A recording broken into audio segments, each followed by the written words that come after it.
ఆజ్ఞ లేనిదే ఏదైనా జరుగునా నీ కంచె దాటగా శత్రువు Your faith has made you well.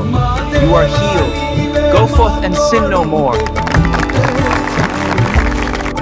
అపవాది తలచిన కీడులన్నీ మేలైపోవును.